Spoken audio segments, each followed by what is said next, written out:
Hello everyone, Nathaniel Gavronsky here, and I have a really quick impromptu on-plan video I want to make for you guys.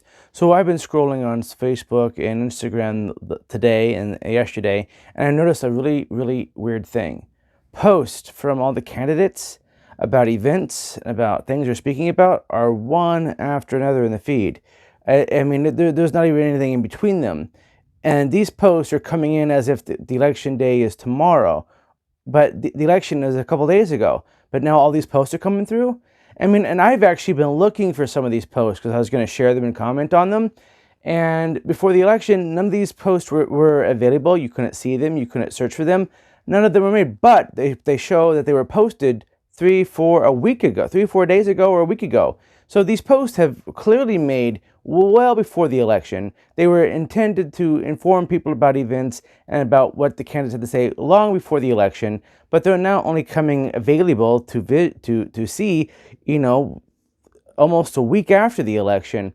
I think this is a very interesting development, and I don't know if it's the algorithm that's doing this, but I do think if the social media companies knew this was going on, or even encouraged the type of postponement of the release of the videos, that in effect is election tampering because it prevents people from hearing information. Now, Citizens United is very specific on this, that people have the right to speak.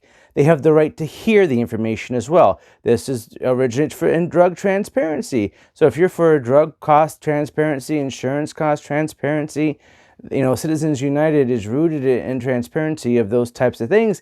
Therefore, it's also transparency in political ideas, in political thought, and what each side's candidate has to say. And if the social media companies are purposefully making sure these videos were not released until nearly a week after the election, I think that is a very clear indication of election tampering because it prohibited the release of information that was pertinent to the event at hand and refused to release it until the event had taken place.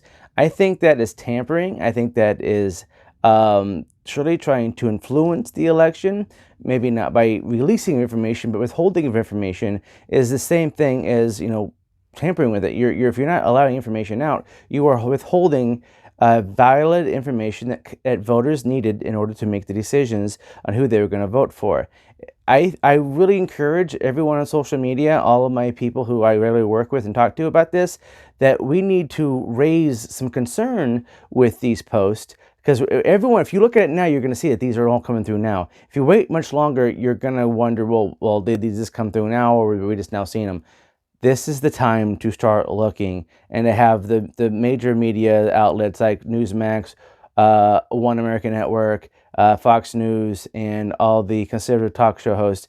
We need to make this very apparent and very brought to an awareness now. People are starting to realize it. Our own posts have only now been made visible. So we need to make this an issue. We need to make sure people are aware of this so we can also make sure that this doesn't happen in the future, because the election is over, but we need to make sure that this doesn't happen again. And if in fact it was tampering, then we need to make sure that these companies aren't permitted to do this. If you are a registered candidate, your posts cannot and shall not be prohibited from being visible before the election day. And I think anytime that a social media company withholds a candidate for office's post until after the election, that should be seen as illegal.